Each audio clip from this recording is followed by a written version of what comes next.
Sudah pada Isya belum? Mame. Oh ya, bagus, alhamdulillah. Kita habis sesi ini kan enak ya, habis fresh. Saya juga fresh, sudah dihibur oleh saudara kembar saya tadi ya. Satu itu, yang kedua karena saya mendapatkan satu orang kampret hijrah tadi ya.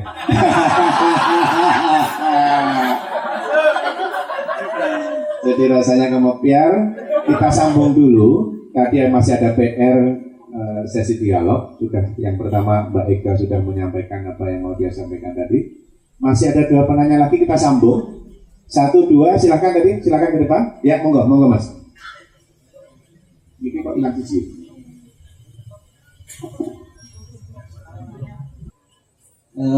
Saya mungkin bertanya, tapi mungkin juga ya nanti kalau tidak dijawab jelas, barangkali nanti kita pikirkan lagi ya. Artinya ini kan sebuah, menurut saya upaya yang besar ya, menarik gitu ya. Artinya ketika saya sendiri secara pribadi, pemilu ini kan sebenarnya politik nggak terlalu sama surga satuan tadi ya. Nggak terlalu tertarik dan dengan segala dinamikanya. Tapi kalau melihat seperti ini kan lama-lama juga gregetan juga gitu. Jadi kita ini kan dalam kalau kita melihat sejarah itu barangkali sekarang ini kan era-era yang sangat kritis gitu. Jadi kalau dikatakan pemilu waras kemudian di Indonesia cerdas, nanti dia balik lagi ke awal itu. Kewarasan sendiri sebetulnya apa gitu? Kita kalau mau melangkah ke depan gitu, jalan kita itu sebenarnya mau kemana? Misalnya kalau kita sering ada istilahnya dibandingkan dengan negara lain, kita itu tertinggal jauh gitu. Misalnya seperti itu. Tapi apakah kemudian jangan-jangan tracknya kita itu sebenarnya beda gitu? Kita mungkin tidak, kalau mau ngejar ya nggak ketutupan, tapi mungkin kita bisa mengambil track sendiri yang ya barangkali itulah jalan kita gitu. Nanti itu memang kemudian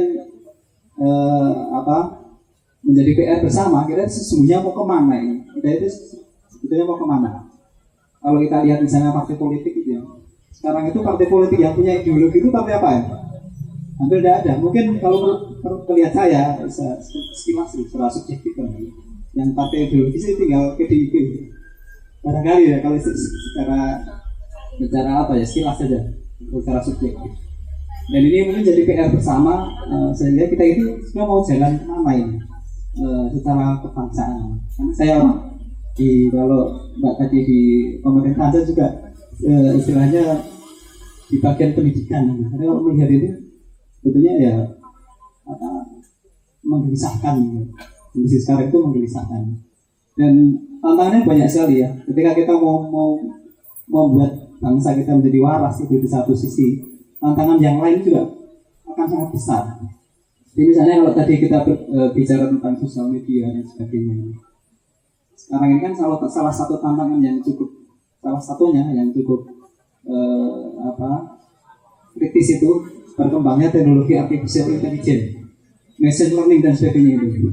Jadi kalau tadi Mas Iqbal tingkat kecebongannya berapa persen Mas itu? 5-6 ini misalnya. Sekarang itu barangkali ketika orang, kali ini kan dari kuis yang kita ngisi gitu ya. Sekarang itu data itu sudah otomatis tersimpan di server dengan segala aktivitas kita. Dari situ mesin itu sudah tahu gitu. Ini kecenderungannya mau kemana. Tingkat cebongnya itu berapa misalnya. Tingkat kampretnya, barangkali kalau misalnya tingkat kampretnya ini 5%. Tapi di mesin itu dia tahu titik-titik kritis mana yang 5%-nya bisa dibangkitkan gitu ya. Misalnya Mas Iqbal itu puasa Jokowi, tapi ketika mesin itu sudah membaca, kemudian ini titik lemahnya itu di sini. Begitu malamnya atau paginya serangan fajarnya itu, serangan fajarnya bukan uang, tapi sudah mesin semua memori atau semua emosi rasional dibangkitkan hanya dari 5% itu ya. Tiba-tiba berangkat ke TPS nyobrolnya beda gitu. Karena itu sudah mesin itu sudah machine learning itu sudah bisa diprogram dan algoritma tertentu itu untuk mempengaruhi emosi bahkan rasio. Nah, ini mungkin ya tantangan yang lain yang barangkali harus kita juga pertimbangkan ya. Kalau misalnya baca bukunya Harari ya, depan itu ada bisa jadi ada dua kelas yang sangat terpisah, satu super kelas itu, yang kedua adalah useless class itu ya. Itu kan barangkali akan menjadi sangat ke depan akan menjadi sangat polarisasi yang seperti itu. Apakah kita kemudian menjadi useless class tadi itu? Kalau mau ke super class ya kita kalah sama Google sama Facebook kan, karena mereka pegang data, semua data kita. Nah itu barangkali yang harus kita pikirkan lagi ya, karena pertanyaan kemana kita sesungguhnya mau kemana itu barangkali akan menjadi pertanyaan yang akan sulit kita jawab. Karena kalau kita bicara yang barat yang progresif atau kita mau esensialis misalnya atau apa itu kan kita akan harus tahu kita mau melangkahnya kemana dulu gitu. Dan terus terang saya kemarin nyaut diskusinya Mas Abram di Twitter ya tentang machine learning dan sebagainya itu Mas yang saya bilang kalau melihat kondisi di pendidikan kita itu menggelisahkan ini. Itu beberapa hari yang lalu barangkali Mas ingat. Ini mungkin ya kegelisahan sesuatu pribadi ya, kalau saya bilang di awal tadi pemilu politik sebenarnya kan nggak begitu terlalu ketika kondisi seperti ini sesungguhnya tiba-tiba ya ini yang penting sekali ya, yang penting itu ya kita harus melangkah kemana itu harus sekarang kita tentukan. Jadi secara kebangsaan itu ya kita harus punya jalan yang memang harus kita tuju itu ke sana, bukan ikut-ikutan atau kita berikut gitu. Barangkali itu yang bisa saya sampaikan. Terima kasih. Assalamualaikum warahmatullahi wabarakatuh. Lanjut langsung segera. Terima kasih. Selamat malam semuanya. Perkenalkan, nama saya Andika. Saya berasal dari Pulau Sumatera yang untuk sementara waktu saya domisili di Jogja. Nah, pertanyaan saya di sini akan menyampaikan pernyataan sekaligus pertanyaan kepada Mas Neo. Saya panggilnya Mas Neo karena Noe. Oh, Noe. Ya sengaja saya pikirkan biar teman-teman lebih fokus lagi gitu. Saya lebih familiar dengan nama Noe daripada Sabrang karena di Sumatera itu saya tidak mengenal Sabrang, di sini saya mengenal Sabrang. Jadi makanya saya lebih, karena saya juga dari fan-nya Mas Noe itu. Gitu. Baiklah, dalam banyak hal saya sepakat dari pernyataan Mas Sabrang dan Mas Noe tadi, tetapi ada satu hal yang belum kita sepakati, bukan saya tidak sepakat, yaitu tentang gagasan dan sosok tadi. Tadi Mas Noe menyampaikan bahwa gagasan itu lebih penting dari tokoh, dari aplikasi pantau pemilu. Saya pikir gagasan dan tokoh itu dua hal yang berbarengan. Artinya kita tidak mungkin melihat sosoknya saja tanpa melihat gagasannya, dan kita tidak juga mungkin melihat gagasan saja dan siapa orang yang menyampaikannya. Nah, bukti konkret di tempat saya itu di salah satu provinsi ya. Saya sebutkan di sini juga tidak masalah, yaitu di provinsi Jambi. Ada dua kandidat antara sosok dan gagasan tadi. Kalau Mas Abram menyatakan bahwa kita penting gagasan, itu kandidat petahana itu gagasannya lebih bagus dari kandidat penantang, yaitu Zumi Zola. Itu sosok yang terpilih, bukan dari gagasan. Tapi saya melihat itu penantang petahana yang lebih gagasannya lebih bagus daripada penantang. Karena penantang dari survei bahkan keterpilihan yang sebagai gubernur, Pak Zumi Zola itu yang sekarang jadi gubernur di KPK ya, mungkin cabang KPK gitu ya. Itu kan sosok yang dilihat. Jadi masyarakat di Sumatera itu tidak bisa melihat hanya gagasan saja gitu. Seperti di Minangkabau, saya ingat ada Takih, Tagah, dan Tokoh. Yang itu tokoh. Artinya makanya beliau di Sumatera dalam tanda kutip itu kebanyakan melihat sosoknya juga. Mungkin dalam hal itu yang belum kita sepakati.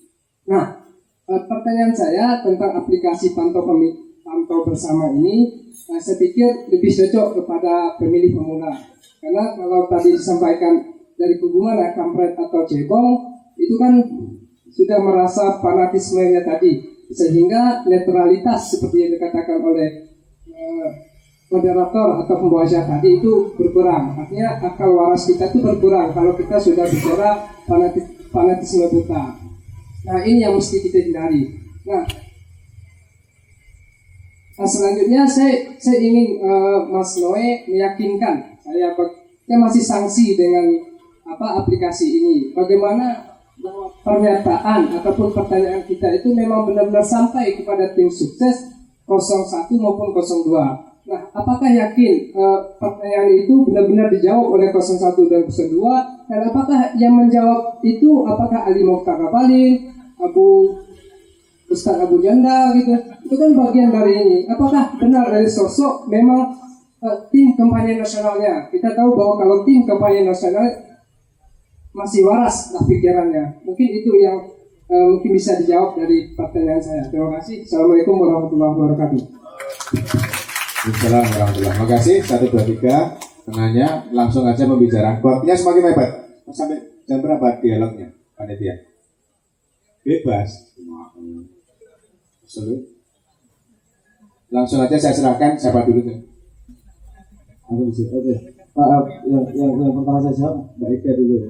Mbak, kalau kita menilai yang ke belakang, aplikasi ini belum bisa. Jelas alasannya. Karena kita tidak punya database jelas tentang janji mereka. Dan saya mencoba mencari janji yang janji yang diomongkan ketika kampanye, sama janji yang ditulis langsung sebagai sumber primer narasi tertulis atau narasi omongan. Itu yang punya sumber primernya siapa? Kan susah itu, setengah mati itu untuk mencarinya. Makanya sebenarnya kalau dimulai dari sini, itu sudah mulai awal. Jawaban dari pertanyaan masyarakat itu bisa kita catat sebagai janji politik. Kita jadi punya sumber primer memastikan bahwa itu memang benar-benar dari mereka. Saya sekarang yang ketiga saya jawab itu tadi. Jadi pertanyaan itu tadi belum bisa. Harapannya kalau ini berjalan terus, kita jadi bisa nih, karena kita sudah punya catatannya nih. Harus dimulai dulu nih. Gitu. Jadi jawabannya sederhananya gitu. Yang kedua saya tanyakan, pertanyaannya adalah bagaimana kita tahu yang jawab siapa, kan gitu. Ini ada batas yang tidak bisa kita tembus. Ini masalahnya. Mereka sebagai entitas TKN atau BPN, kita nggak bisa menunjuk siapa yang mau menjawab. Kita siapa? Nah, aku Jibril dulu bisa menunjuk. Tapi saya presentasikan sedemikian rupa pentingnya jawaban ini. Terus saya sampaikan kepada PKN dan BPN untuk menunjuk orangnya yang capable untuk bisa menjawab. Kalau ternyata mereka menyerahkan kepada Abu Janda, yang menderita mereka sendiri juga dari keputusan mereka sendiri. Saya sih monggo aja. Itu mau nggak dijawab juga nggak masalah kok. Karena nanti yang berkurang adalah pandangan masyarakat terhadap mereka. Alhamdulillah ini udah 2 kali dijawab. Besok yang ketiga nih, 2 kali dijawab langsung oleh mereka. Saya sendiri nggak tahu siapa yang menjawab. Karena saya berhubungan dengan salah satu PIC yang ditunjuk oleh, misalnya saya ketemu Pak Muldoko, sama Pak Muldoko ditunjuk satu orang, kamu berhubungan sama ini ya. Ya. Terus kemudian disebar ke dalam ahlinya siapa dan segala macam, saya nggak paham juga. Kenapa? Karena organisasional di dalam saya juga nggak paham. Kalau saya terlalu masuk, itu juga nggak etis juga. Posisinya kan gitu. Yang pasti mereka sendiri pasti punya quality control terhadap itu. Itu yang saya harapkan. Dan mereka tahu kalau mereka tidak bisa menjaga quality control itu, yang kena konsekuensinya juga adalah mereka sendiri. Itu yang saya andalkan. Yang saya andalkan adalah kewarasan tersebut. Dan sejauh ini, alhamdulillah jawabannya serius-serius. Bukan sepertinya bukan Abu Janda atau Ngabalin lah. Masalah retweet gitu.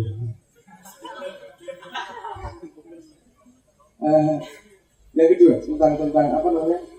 Nanti yang Bapak terakhir ya. Yang kedua tentang penokohan itu. Saya berangkat dari sini, Pak. Betul, penokohan itu penting. Tapi saya belajar dari sejarahnya begini. Semua peradaban yang berganti berasal dari tokoh itu tidak bertahan lama. Ketika tokohnya itu hilang, dia tidak akan diteruskan dengan baik. Tapi ketika yang dibangun adalah sistem, tokohnya siapa aja akan mengikuti sistem tersebut. Makanya saya memprimerkan gagasannya sebelum tokohnya. Seperti itu. Bisa didebat pasti. Tapi serunya diskursusan seperti ini dengan pendapat yang berbeda. Saya kadang-kadang disuruh gini, seperti Mas Iqbal tadi mengatakan bahwa aku untuk kalian mau. Kalau Iqbal tadi ngomong bahwa 2 kandidat ini ya mesti elek orang apa boleh sing apik terus ya iya kan gitu. bukan. Sampai tadi ngomong filternya, pemimpin itu harusnya yang baik, yang gini, yang amanah dan seterusnya. Ukuran idealnya total seperti itu ternyata kan tidak. Dan menurut saya sampai mati tidak akan ada ukuran ideal seperti itu. Kenapa? Karena kampanye salah satunya adalah menunjukkan kekurangan yang lain. Dan tidak ada satupun manusia di dunia yang tidak punya kekurangan. Kadang-kadang kekurangan itu adalah bagian dari proses dia belajar. Jadi sepanjang hidupnya pasti ada kekurangan, tinggal dia menggali sedalam apa, tinggal dia menggali sejauh apa. Pasti dia punya sesuatu yang bisa disalahkan pada momentum sekarang misalnya gitu. Jadi tokoh ini masalah yang akan harus kita jawab 5 tahun kita jawab terus. Tapi harapannya ketika datang sebuah tokoh dengan gagasan, dia mengimplementasi gagasan, pemimpin berikutnya akan terbatasi dengan gagasan itu, sehingga kita punya perang panjang gitu. Harapannya seperti itu. Saya nyambung ke yang Bapak itu tadi, karena perang panjang ini dibutuhkan. Benar kalau Indonesia membutuhkan hipotesis tersendiri. Kita sudah mempelajari misalnya dari Korea dengan strategi Cable country-nya, di mana dia memang mensupport sekitar 200 lebih tycoon, perusahaan-perusahaan besar, dijamin sama negara. Kamu pinjam aja duit luar negeri, kamu pinjam aja nanti bayarnya yang jamin negara, karena kamu besar. Jadi keberpihakan kepada 200 atau berapa orang itu. Dan kemudian lahir Daewoo, Samsung dan segala macam. Memang tidak adil. Maksudnya, dia cuma konsori beberapa orang tersebut, tidak semuanya. Tapi itu strategi mereka, karena Korea Selatan nggak punya resources banyak. Semua resourcesnya ada di Korea Utara. Korea Selatan menggunakan strategi Cable country tersebut yang tidak bisa kita lakukan karena kondisinya memang berbeda. Tadi pandangan terhadap kita perlu arah yang uniquely Indonesia, saya setuju. Dan menurut saya begini, ini tidak bisa digagas oleh satu orang. Itu perlu digagas oleh banyak orang yang ahli pada bidangnya masing-masing, kemudian terjadi diskursus, terjadi persetujuan bersama. Sehingga idenya ini tidak dari satu orang tidak 100% terimplementasi, tapi karena harus kawin dengan ide yang dari sisi lain misalnya gitu. Poin pertama, bahwa kita perlu arah Indonesia mau kemana itu. Pertanyaan berikutnya adalah siapa yang merumuskan? Yang merumuskan, kita harus punya filter yang jelas siapa yang merumuskan. Gagasannya di sini adalah orang yang paling kompeten, orang yang paling punya ide, orang yang paling ahli di bidangnya yang bisa membuat gagasan seperti itu. Apakah gagasan tersebut? Ya perlu kita pikir bersama, betul. Perlu kita gagaskan bersama. Dan satu proses untuk membuat sintesis tersebut adalah perlunya diskursus, perlunya adu ide. Kalau kita sendiri agak susah gitu. Jarang sekali di sosial yang ada itu. Yang ada adalah menang-menangan, kalah-kalahan. Sampai ada hukum. Aku lalu jenis hukumnya yang terlalu ada hukum bahwa saya lupa namanya. Ada hukum yang mengatakan begini: pada semua perdebatan di internet, kamu kasih waktu cukup lama, nanti pasti menyinggung Nazi sama Hitler. Pasti. Kalau saat panjang banget itu hukum yang bohora tapi itu cukup populer itu. Jadi perdebatan diskursus pada dunia sosmed itu juga tidak selalu menghasilkan sintesis. Tapi ada forum-forum khusus yang menghasilkan gagasan-gagasan yang baik, misalnya Quora misalnya. Dan itu memang gagasannya adalah idenya adalah membagi gagasan, sharing ilmu. Tapi kalau kita melihat 4chan misalnya, 4chan terkenal nggak di sini? 4chan itu adalah salah satu forum terbuka yang semuanya anonim. Berarti itu happening yang terjadi itu lahirnya di 4chan. Jadi berita-berita yang aneh itu biasanya keluarnya dari 4chan tersebut. Itu jenis forum yang sama sekali berbeda lagi. Jadi memang banyak, apalagi di web. Internet yang ada sekarang yang bisa di-search Google itu kan 1/8 dari jumlah internet seluruhnya. 7/8-nya di web, di bawah-bawah tersebut. Jadi social place, public place yang benar-benar baru. Kalau kita ngomong 15 tahun, kita paling 15 tahun efektif menggunakan sosmed ya. Kalau kita belajar dari sejak ditemukannya pesawat sampai dia bisa menjadi alat efektif untuk perang dan untuk transportasi, 15 tahun itu belum apa-apa tuh pesawat. Pesawat hanya digunakan untuk reconnaissance, untuk mata-mata, belum digunakan untuk yang lain. Jadi kalau internet sekarang masih kacau, nggak karuan, belum tertata, itu sangat wajar pada umur perkembangan teknologi baru. Tapi kita sudah merasakan efeknya ini, berarti yang harus kita lakukan adalah bagaimana membuat sosial public place itu menjadi sebuah tempat yang efektif untuk diskursus dan menghasilkan sintesis yang lebih baik. Karena kita benar-benar membutuhkan jawaban dan gagasan untuk masa depan tersebut. Saya sangat setuju dengan Bapak Ibu tadi.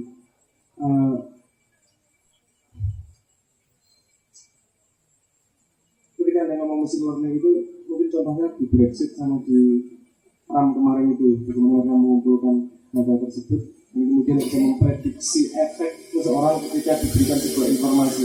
Tapi dari sudut pandang psikologi, mohon maaf saya agak meloncat, itu bisa dilakukan karena orangnya sendiri tidak punya kontrol penuh terhadap psyche-nya diri dia sendiri. Jadi orang yang gampang terbawa emosi pasti gampang disetir oleh informasi di sekitarnya. Orang yang independen, yang kesadaran dirinya kuat itu lebih susah untuk dipengaruhi. Tapi itu lagi-lagi aku menyebar ini lagi-lagi berhubungan dengan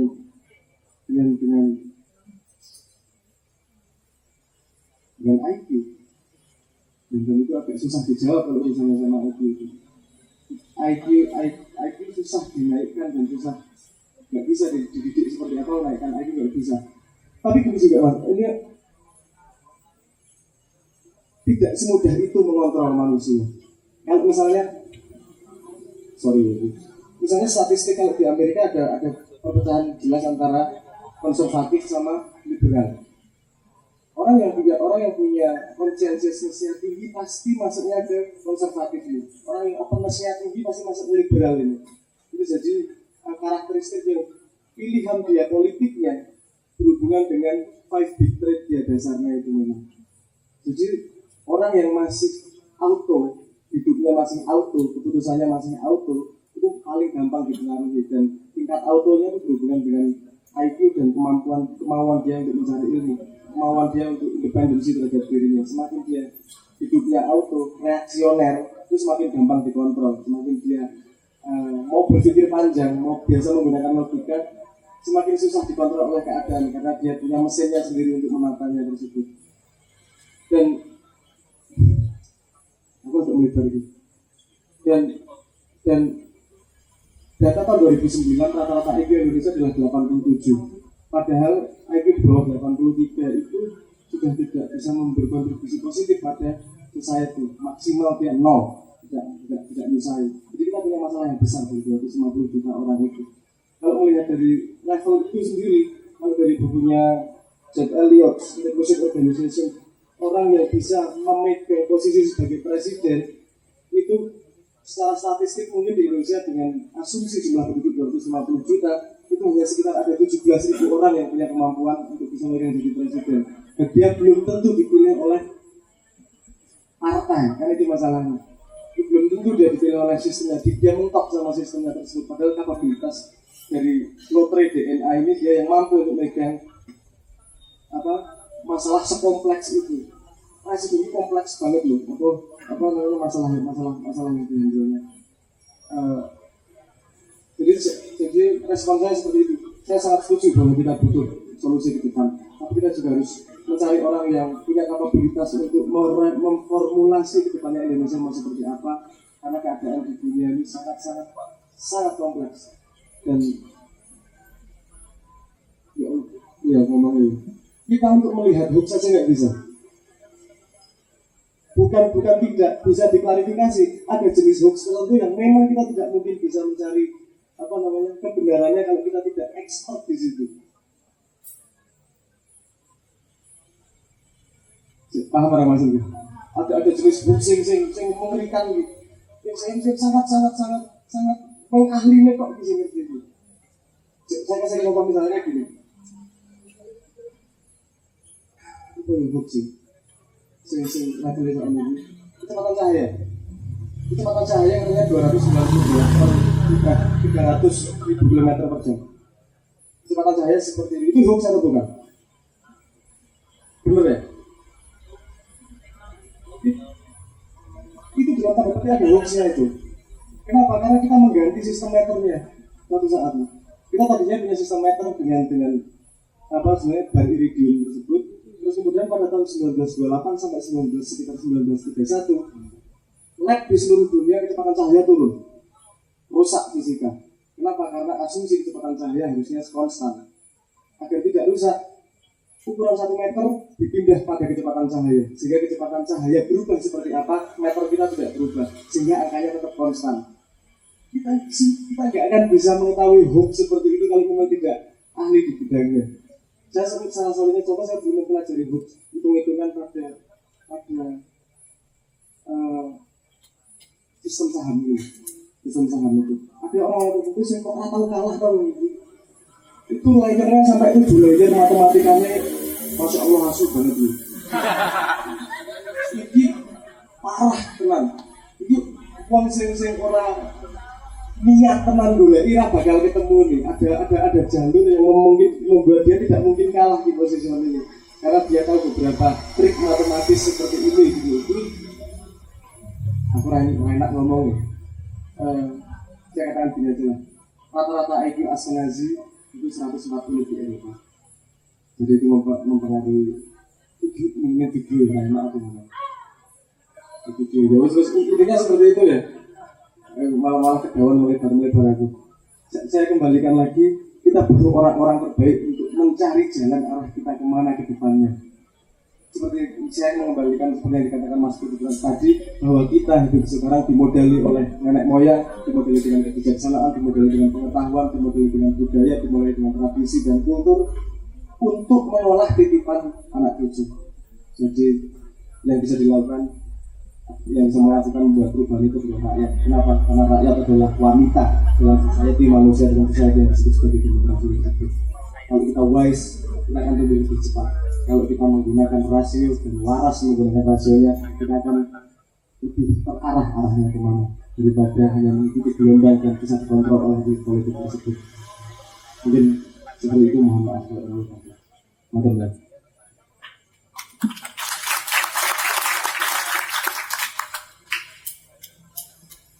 Saya singkat saja. Urusan politik kewarganegaraan, saya sebenarnya lebih suka menyebutnya politik rakyat ya. Ada bedanya itu. Tapi inti dari atau substansi dari itu menurut saya di konteks sekarang ini itu adalah menggeser bandul kekuasaan. Kekuasaan yang ada pada elit digeser sebanyak mungkin ke warga negara. Nah, penggeseran itu ya macam-macam, ekonomi, politik, sosial, kebudayaan gitu. Dan kadang-kala bergesernya bandul kekuasaan itu tidak pakai pengorganisasian dan lain-lain. Saya mau kasih contoh. Kadang-kadang infrastruktur dan teknologi mengubah itu, menggeser dengan sendirinya bandul kekuasaan. Yang sering saya jadikan contoh itu adalah ketika para petani cengkeh di daerah NTT itu jalannya belum terbangun dan belum ada telepon genggam, mereka itu tidak punya kuasa untuk menjual cengkehnya dengan harga yang tinggi karena jalannya jelek, tidak ada sistem informasinya, telepon nggak bisa. Begitu mereka turun sudah. Kayaknya ini terjadi di banyak tempat ya, saya temukan juga di Sulawesi. Nah, ini ada beberapa teman dari Palu dan mungkin di daerah Anda, Jambi ya, juga ada itu. Jadi ketika mereka sudah turun membawa cengkeh, dan ini belum lama, mereka nggak bisa menghadapi tengkulak. Ketika harganya dibilang 1 kilo itu 65.000, yang mereka harus menjualnya dengan 65.000. Karena ongkos untuk membawa balik lagi ke atas, ke kampungnya, itu mahal dan tidak mungkin mereka lakukan lagi. Sudah membawa banyak sekali barang pertanian ke bawah, nggak mungkin dibawa ke atas. Yang mungkin dibawa adalah uang, dan kuasa di situ ada pada kuasa tengkulak. Tetapi ketika jalanan infrastruktur, tapi ini bukan hanya Jokowi, supaya para kantor tidak terlalu ketika jalanan bagus, telepon genggam masuk, mereka mengubah Ini tengkulak kan banyak. Mereka tinggal telepon atau SMS. Berapa harga di bawah?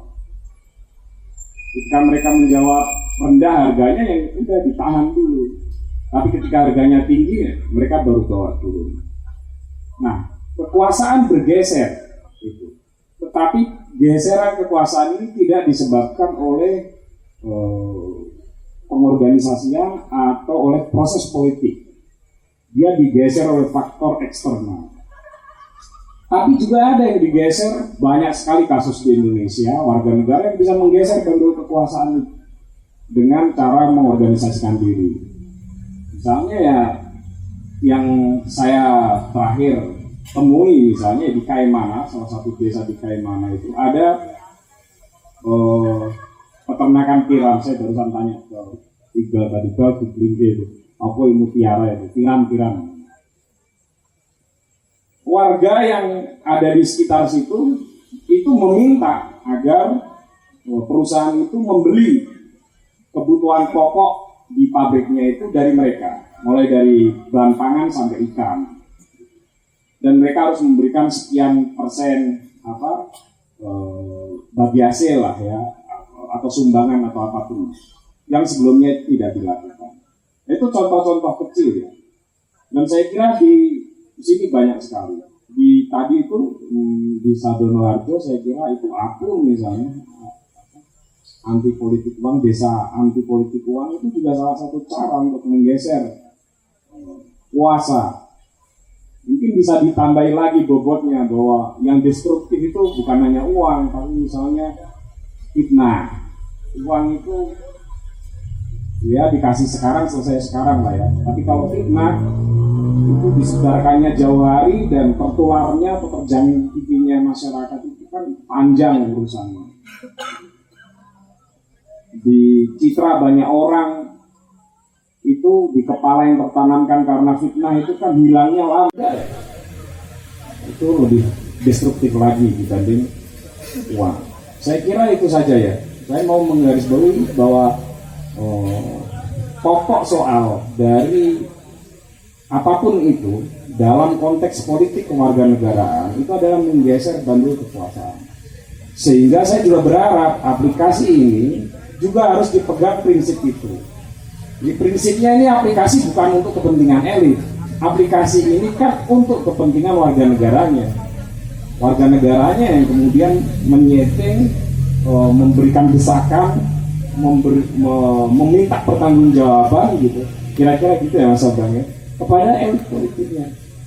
Nah tinggal memang instrumen yang lain itu yang saya kira tidak mungkin hanya dilakukan oleh teman-teman di pantau bersama, misalnya menagih janji atau mendetailkan. Itu kan politikus kita jago-jago lah kalau ngeles itu. Janji itu tidak ada hubungannya dengan praktek, karena sudah nggak sakral lagi janji itu. Saya kira itu saja teman-teman. Jadi saya ambil yang prinsip-prinsip saja, karena ini termasuk inisiatif warga dan saya kira bisa dimaksimalkan untuk menggeser bandul kekuasaan. Baik, sudah dapat poinnya ya teman-teman. Satu sesi lagi ya, boleh ya? Apa cukup? Ini panitanya jadi seperti ini. Boleh ya? 2 pertanyaan cukup ya? Ya. Untuk closing sebelum saya kembalikan kepada pembawa acara, sebelum kita istirahat, saya kasih 2 kesempatan, 1 sudah dari Mas Hijrah, 1 Krisana. Nanti lanjut setelah acara saya Mas ya. Saya persilakan Mas. Iya. Bismillahirrahmanirrahim. Kalau Mas, saya akan mulai dari salah satu dalil. Innama bu'istu liutamima makarimal akhlak.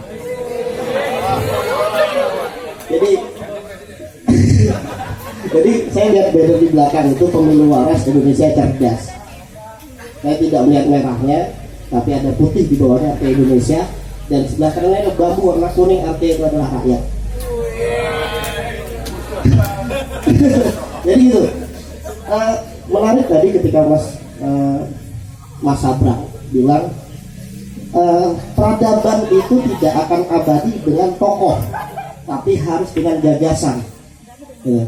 Setelah saya diajari puasa Senin Kamis sama Mas ini tadi yang bertatuan tadi, saya jadi sadar ketika kesini, oh iya, baginda Nabi itu dia tidak menampilkan ketokohannya sebagai seorang rasul, tapi dia menampilkan gagasan innama bu'istu liutamima makarimal akhlak.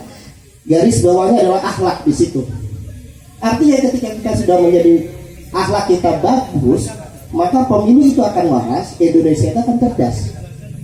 Dari yang hadir di sini, saya yakin usianya di bawah 30, 90%, sisanya yang ini 40 ke atas.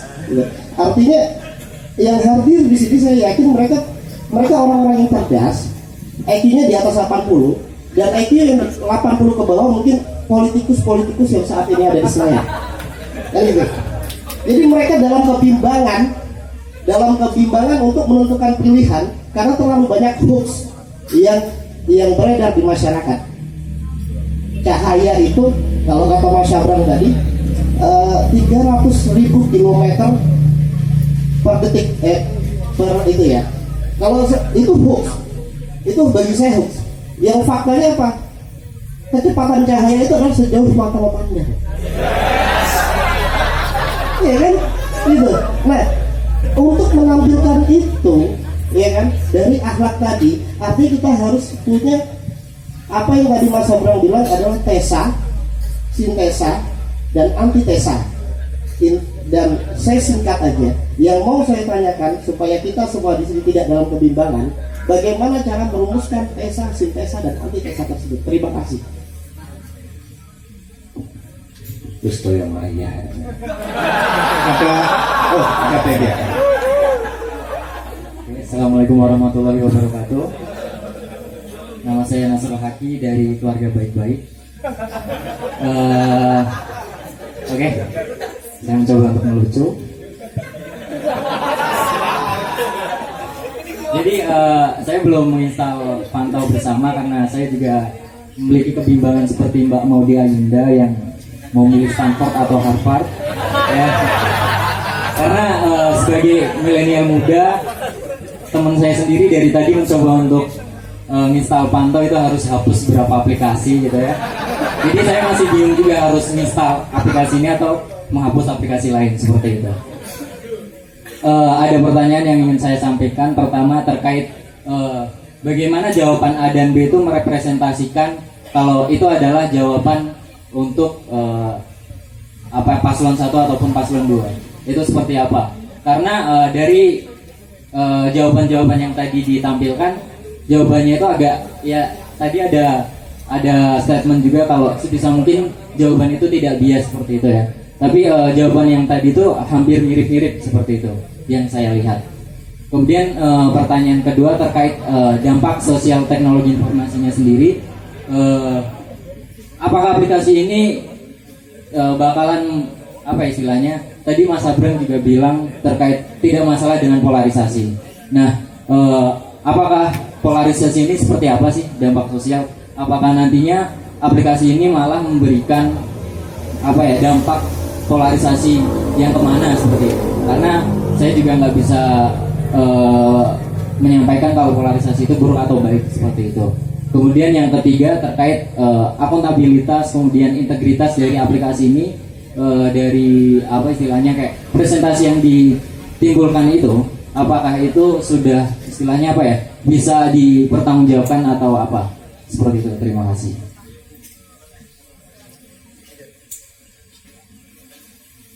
Oke, langsung saya jawab Mas ya. Yang terakhir dulu, apakah aplikasi ini bisa presentasinya bisa dipertanggungjawabkan? Salah satu usaha kita untuk mempertanggungjawabkan penghitungan penghitungan presentasi tersebut adalah membuat GitHub dari membuat programmingnya, codingnya itu terbuka untuk umum, agar umum bisa, teman-teman yang programming bisa ngecek sendiri. Harapan kita harus mulai dengan transparansi itu. Kita juga merasa jangan-jangan ada yang salah dari kita, jangan-jangan ada yang kurang sempurna. Harapan kita sebenarnya narik sebanyak mungkin teman-teman volunteer lah, karena ini pekerjaan gotong royong yang kita bayangkan seperti itu. Jadi untuk ngecek itu tanya teman programmer, buka sendiri karena dibuka dari akar-akarnya sampai dalam-dalamnya dibuka. Jadi kalau ada salah penghitungan atau ada kecurangan kasih tahu, bisa dicek sendiri. Nah itu salah satu untuk menjaga integritas itu. Yang kedua, jawaban itu tadi 100% kita ambil dari visi misi kedua belah pihak. Kalau keduanya mirip, berarti ada kesimpulan bahwa keduanya memang nggak punya gagasan yang beda. Saya ketawa sebenarnya, mirip-mirip kok keduanya. Dan kita tidak mungkin menampilkan jawaban kedua belah pihak kalau tidak langsung dari sumbernya. Kita ganti satu spasi aja nggak berani. Harus 100%. Mau typo kita tulis typo. Kenapa? Lagi-lagi menjaga integritas tersebut.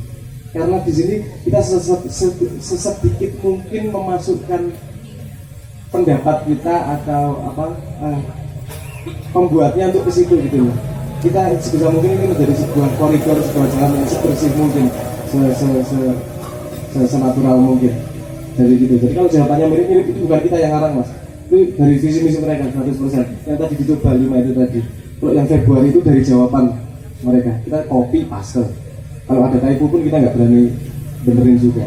Yang kita harapkan adalah sumber primer kan gitu. Yang pertanyaan kedua tadi apa?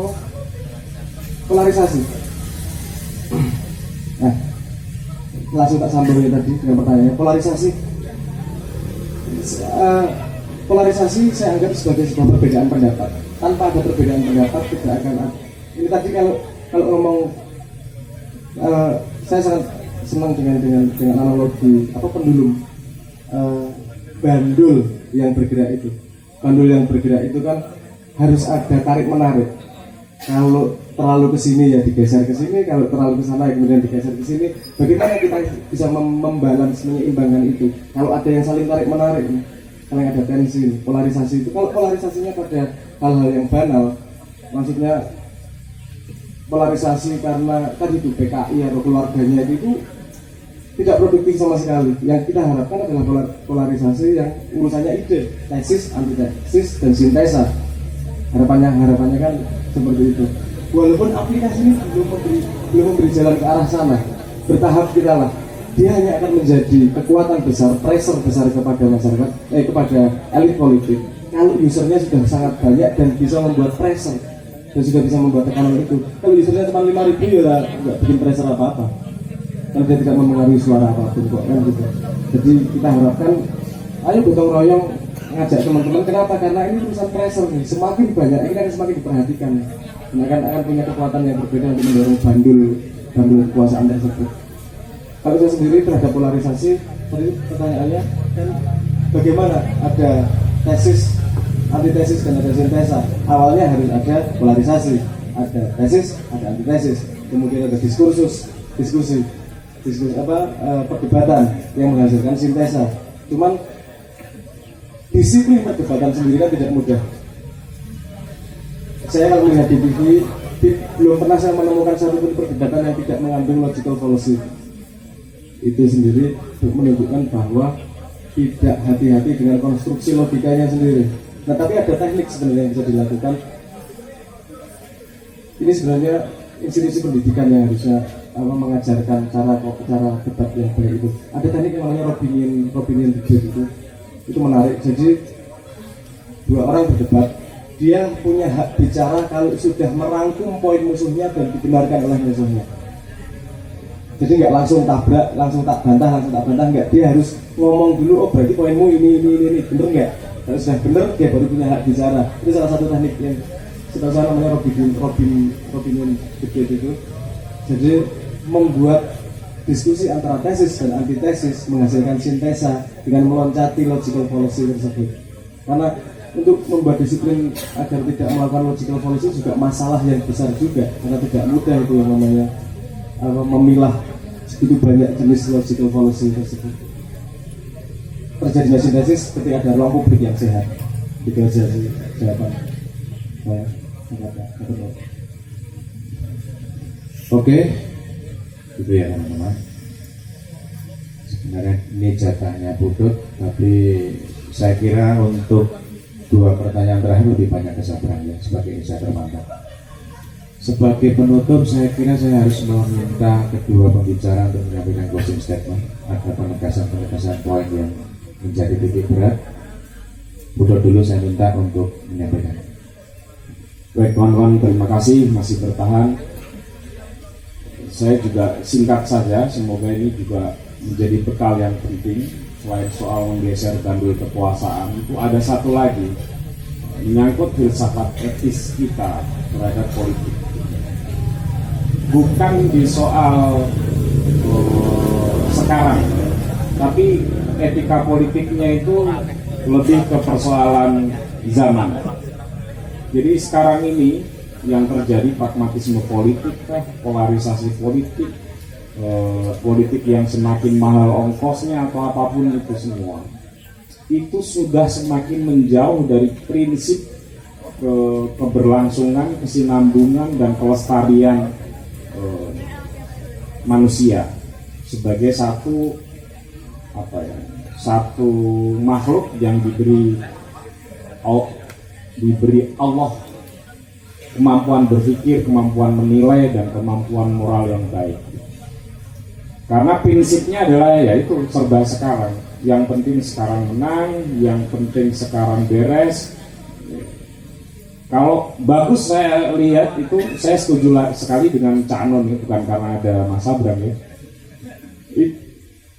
Dia mengatakan, ada bisa dicek di YouTube ya. Kok semua sumber daya manusia itu mau dihabiskan sekarang? Kok semua hutang itu seakan hanya untuk sekarang?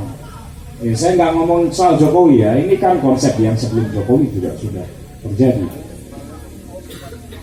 Seakan-akan anak cucu kita, orang-orang yang di belakang kita nanti tidak punya hak atas bumi ini. Itu kan harus digeser, itu cara berpikirnya dan secara filosofis harus digeser. Bukan lagi bumi ini kita akan wariskan kepada generasi yang akan datang, karena konsep warisan kemudian kan seakan kita yang memiliki dan kita yang kemudian akan mewariskan. Ya kalau ada yang diwariskan, kalau bangkrut gimana? Kalau sudah rusak nggak bisa dibenerin gimana? Yang harus kita ubah filsafatnya. Filsafatnya adalah bumi ini pinjaman dari anak cucu kita yang harus kita pertanggungjawabkan. Jadi tugas kita untuk menjaganya, melestarikannya. Ini yang saya sangat khawatir, karena persoalan ini persoalan yang sudah sangat mengerikan ya saya kira, dan bukan hanya konteks sumber daya manusia, karena yang bisa kita wariskan juga genetika. Sampai lain waktu biar bisa mengeksplorasi lagi, karena kebencian kita yang sudah kita produksi sekarang ini itu secara genetis bisa diwariskan, secara genetis, bukan hanya secara ingatan, bukan hanya secara perilaku. Itu kan juga mengerikan. Akan tiba satu generasi nanti, mungkin 20 atau 30 tahun lagi, yang begitu lahir itu cara memandang manusianya sudah sama sekali berbeda dengan cara kita memandang. Sudah penuh dengan negativitas, sudah penuh dengan kejelekan. Itu yang saya kira kita harus berhati-hati. Emosi kita, cara kita memikirkan sesuatu, cara kita mereproduksi isu, memproduksi dan mereproduksi itu nggak main-main. Dan termasuk salah satunya adalah etika lingkungan, etika soal bumi dan lain sebagainya. Dan saya kira salah satu yang bisa diubah adalah dengan mulai itu. Bumi ini bukan sesuatu yang akan kita wariskan kepada generasi yang akan datang, tapi itu titipan mereka. Dan kita jangan juga mewariskan ingatan yang buruk, emosi yang buruk, yang akan merusak mereka begitu lahir, karena itu terwariskan baik secara kultural maupun genetis. Jadi agak lebih arif lagi lah, semoga ini bisa dipahami. Saya juga butuh banyak kawan untuk menyerukan ini, karena ini tidak mudah. Saya kira begitu. Wassalamualaikum warahmatullahi wabarakatuh.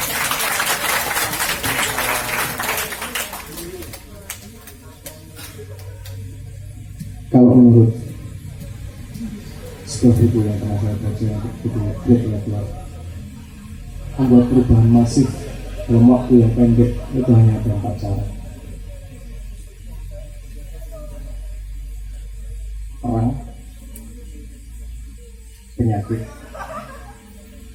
yang masif, terus ada bencana alam, dan satu lagi revolusi.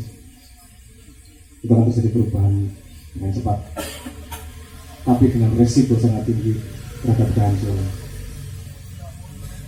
Ada metodologi lain yang bisa dilakukan, yaitu dengan evolusi.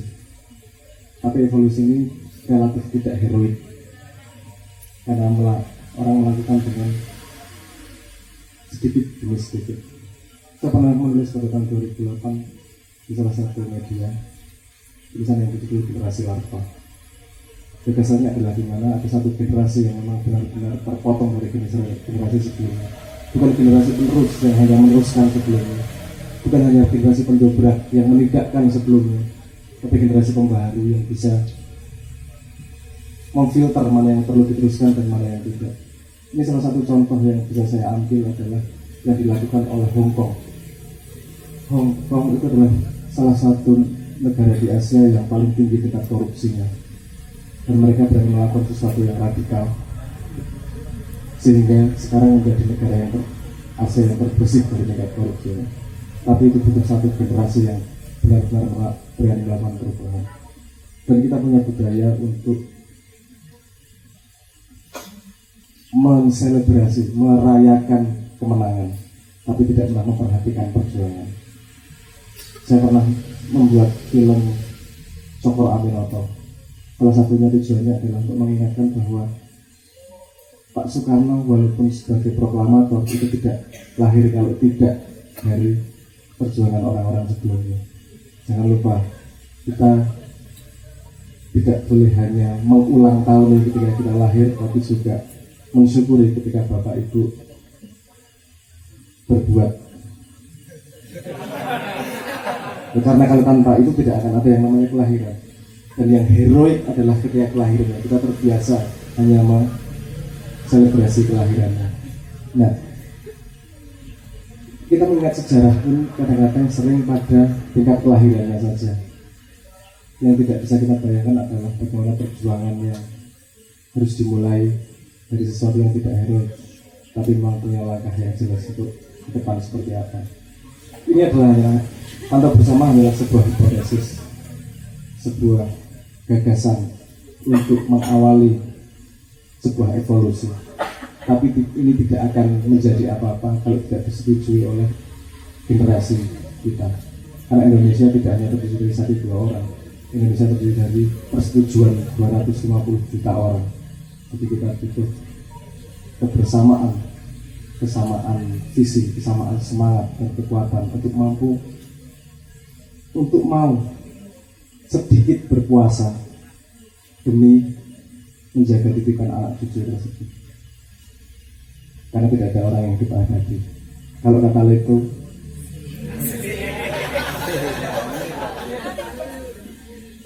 sebuah band papan atas itu. Akhir kata, semua orang pasti mati, tapi tidak semua orang memberi arti. Terima kasih. Masuk.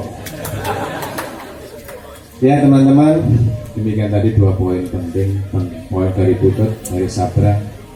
Mudah-mudahan bisa merangkum semuanya. Saya nggak berhak memberikan closing statement. Closing statement saya satu saja. Itu aplikasi yang bikin foto-foto selfie-nya halus itu di-uninstall semua saja. Lalu install Pantau Bersama. Baik, kita beri aplaus yang paling meriah untuk juara bicara untuk kita semua. Terima kasih sudah bertahan sampai saya larut ini.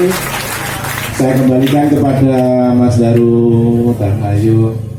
Terima kasih. Assalamualaikum warahmatullahi wabarakatuh.